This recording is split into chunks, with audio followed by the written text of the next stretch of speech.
Hey guys, welcome to the channel. This is my 2024 G87 M2, and in this video we're going to be doing a little POV drive, go over some thoughts on the car, and just so you guys can get an idea of what it's like to live with or just drive around in a new M2. So if you guys are curious about this car, like if you guys have been looking at it, looking to purchase it, you guys can get like a full, again, POV of what it's like to drive and how it feels from the inside. And by the way, I am 6'5", so I'm really tall. So if you guys are kind of like, you know, a tall individual and you guys have been considering like a Supra or M2, the M2 has a lot more room inside. So you guys can kind of see how I fit inside the car.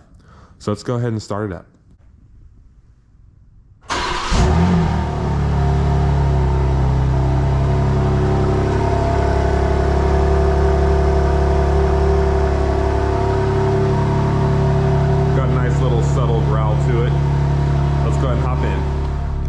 Alright guys, it's really cold outside, so let's go ahead and get it going here. And then I do have the heated steering wheel option, so you guys can see it right here. Let's go ahead and turn on the heated steering wheel. Oh, it was already on. There we go. And then we'll go ahead and turn on our heated seat right there. So that's kind of like my process when I get in the car. You hop in, turn on the heated steering wheel, turn on the heated seat if it's cold outside. No ventilated seats on M2s, as you guys may know. And then my M1 setup, just so you guys can see it, opens up the exhaust valves, and then this is what I have my M1 set up. So engines in sport, everything else is in comfort, just because I like the throttle response and I like the valves being open. So that's how I have my M1 setup. And then M2 setup is the one I use for like racing and 0 to 60s and everything. That has the engine in Sport Plus, the chassis in Sport, because I don't really like super stiff suspension, I'm just not into that. And then steering is in Sport, brake is in Sport, and then the traction control's on the third setting. So it's a little bit closer to like it being like off, if that makes sense. All right guys, pulling out of my driveway right now. I do have my garage door opener programmed to one of the buttons here, so that's really convenient. And then the M2 actually has really good ground clearance, so I can go down my steep driveway without even having to worry about the bottom scraping, which I really like, because I hate when I have to worry about the bottom scraping everywhere. My Mustang was lowered, but the ground clearance was still pretty good, so I didn't have to worry about it too much. And one thing I love about driving this car, and it's a big deal when you're driving a car, is the steering wheel, because the steering wheel is what you touch all the time while you're driving the car. And the M steering wheel is just amazing. It's super thick. I have pretty somewhat big hands, so I can grip around the steering wheel nicely. And the leather on it is really smooth and soft. Nice leather on the steering wheel. It's not like some fake, like, I don't know, leatherette or some vinyl plasticky material. Really nice smooth leather on the wheel. The steering wheel has a nice leather stitched horn button and everything, so it feels really high quality when you're driving it, because this is the same exact steering wheel you can get in like an M5, M8, all that stuff. So same steering wheel. The ZF 8-speed transmission in this car is literally one of the highlights of the car. The transmission is so good. It's so smooth, yet so fast. So it's literally the best of both worlds. Because, for example, I know I keep talking about my Mustang, but the 10-speed in the Mustang, yeah, wide open throttle, it shifts nice and fast, keeps you in the power band, it's good for that. But driving around town and just generally being smooth, the paddle shifters being smooth, it's just not a smooth transmission. And that bothers me. I hate when stuff is like not smooth, because it feels cheap when it's not smooth, or it feels like it's gonna break or fall apart when it's not smooth. And this car, I know it's pretty heavy, it's like 3,800 pounds. By the way, stay tuned for a future video. I'm gonna put my Golf R and this car on a cat scale, because I'm curious to see what they weigh in the real world.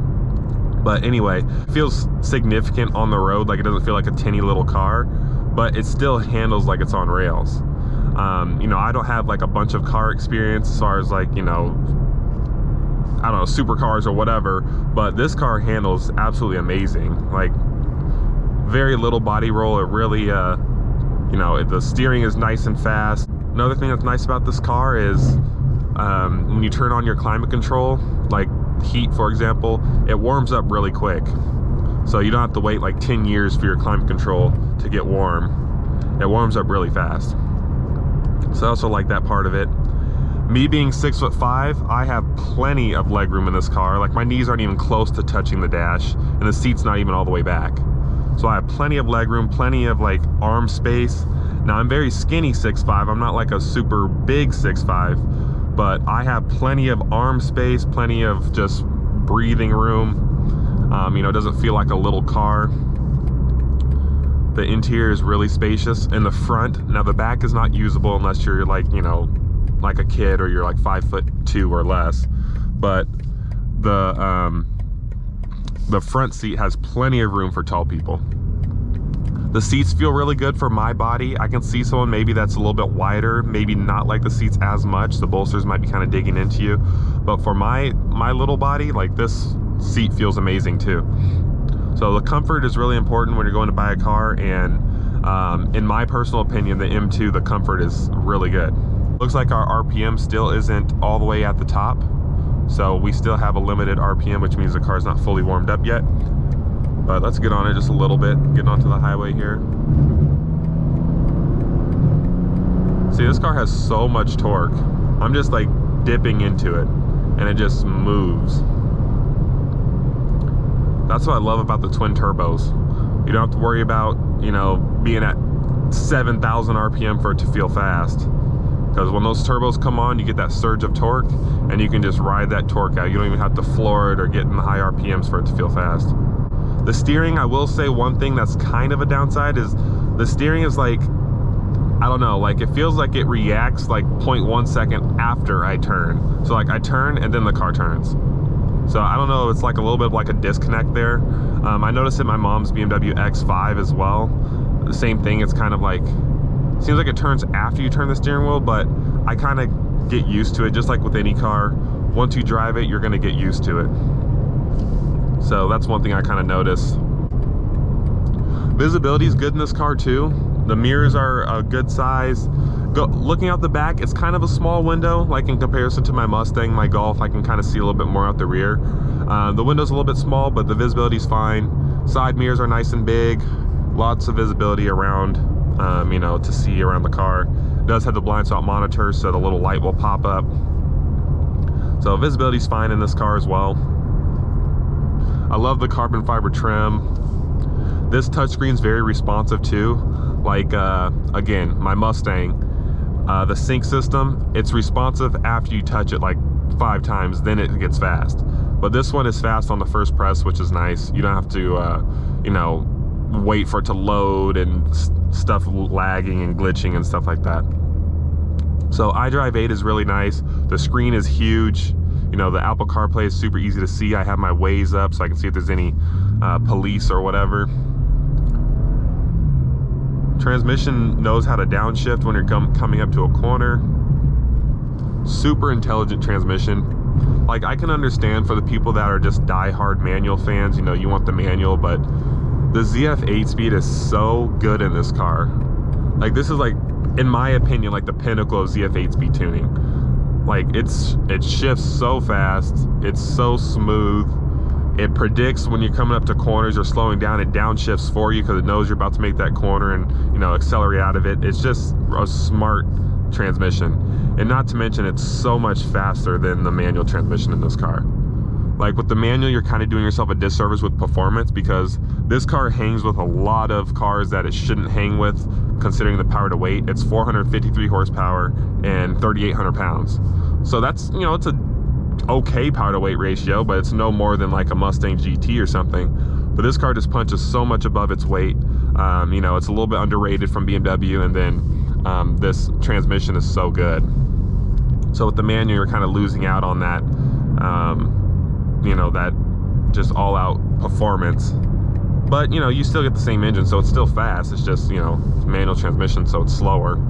Let me go ahead and get my draggy going. Since we're talking about performance, I'm gonna get my draggy set up here. We're gonna see if we can do a little quarter-mile test just for fun. Another thing I should mention is my specific car. Now, this is kind of car specific, because sometimes you'll get a dud and you'll get a car that rattles, but my specific car does not have any noticeable loud annoying rattles, at least not as of right now. It only has like 2,300 miles on it, but as of right now, there's no annoying rattles, no weird squeaks or anything like that. You do hear the tires picking up rocks a lot, but that's just because the tires are sticky, and then the wheel wells are plastic, so you can hear the rocks kind of like getting kicked up in there.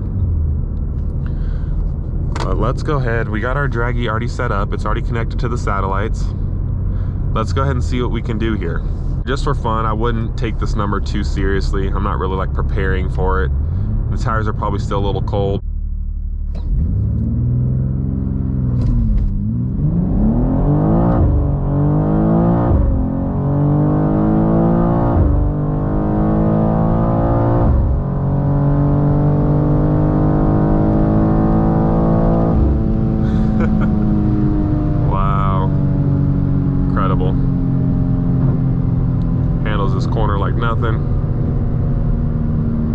Is really incredible. Traction, we were losing a little bit of traction there on the get-go, but the launch control does a really good job of mitigating the traction. Really good job. Yeah, see, check that out. Guys, we're just cruising on the street here. Well, we're in Mexico, but we're just cruising on the street here. Just do a random draggy test with launch control. 1205 at 119.92, so basically 120. And that's just me just doing it here on the street just randomly. So 4.10 to 60, and if you count 1 foot rollout, which is what the magazines do, you're looking at 3.890 to 60. So I literally just hit a 3.890 to 60 right there. So it's really incredible how fast this car is. I have no issues at all with the performance on this car. And just to think that this is just a detuned M3, M4 engine, and once you do a tune, then you're just as fast, or you make just as much power, is incredible. And this car is a bargain. Now, mine has quite a few options on it. So mine had a $70,000 MSRP, but you can get this car with the same exact performance, same everything, and look pretty much the same for about 65. And that is a bargain. You're getting the luxury brand, you're getting the luxury fit and finish, the luxury interior. And what I mean by luxury is in comparison to like a normie, or not normie, like a normal just Toyota or whatever. You're getting the whole luxury interior, you're getting all the modern technology, you're getting the BMW brand, you're getting the, you know, you take it in for service, you get a, you know, brand new X5 loan or whatever. You're getting all that for only 65 grand. I mean, this car is literally a bargain. It's incredible to me. And to think that there's so many other cars out there for 65 that are just not even near as fast, not even near as cool. You know, I'm talking about new cars. I'm not talking about some 2003 Porsche 911 or something. No, I'm talking about new cars. This car is just a bargain. Let's go ahead and tear up this roundabout real quick. Put it in manual mode here. I'm not gonna go too crazy. I'm not trying to spin out here.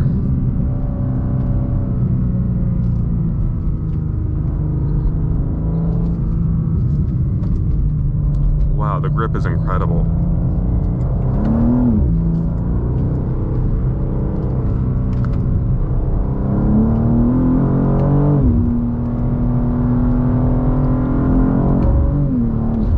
Wow.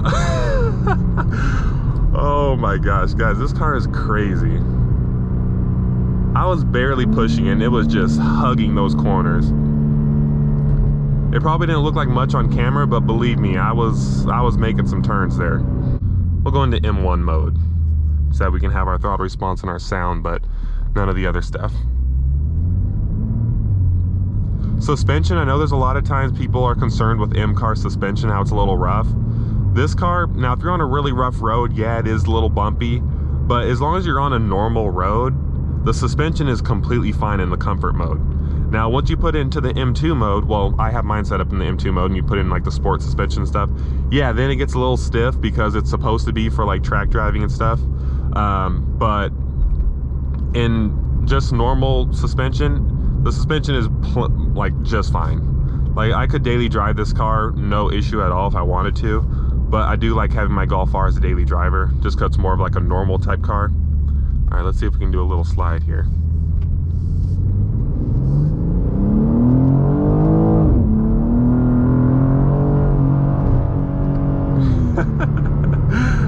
Oh my gosh, this car is so funny. I I love that rear wheel drive fun. I really do miss that of my Mustang. My Golf R, I can still step it out on corners too. Like if I really push it hard in the corner, it will step out. But this being rear wheel drive is just so fun. The paddles are nice and fast, nice and smooth. You can downshift all the way down to first gear. It's not gonna clunk around or do anything like that. Like here we go, first gear downshift. Nothing, literally barely even felt it. Nice little burbles from the exhaust. But yeah, I mean, I hope you guys enjoy this little POV drive. It is Christmas Day, so if you guys are celebrating Christmas, Merry Christmas to you guys. And if you enjoyed this video, please give it a like and subscribe. Share your thoughts on the M2. What do you guys think? Did you guys enjoy this little POV drive? And I will see you in the next one.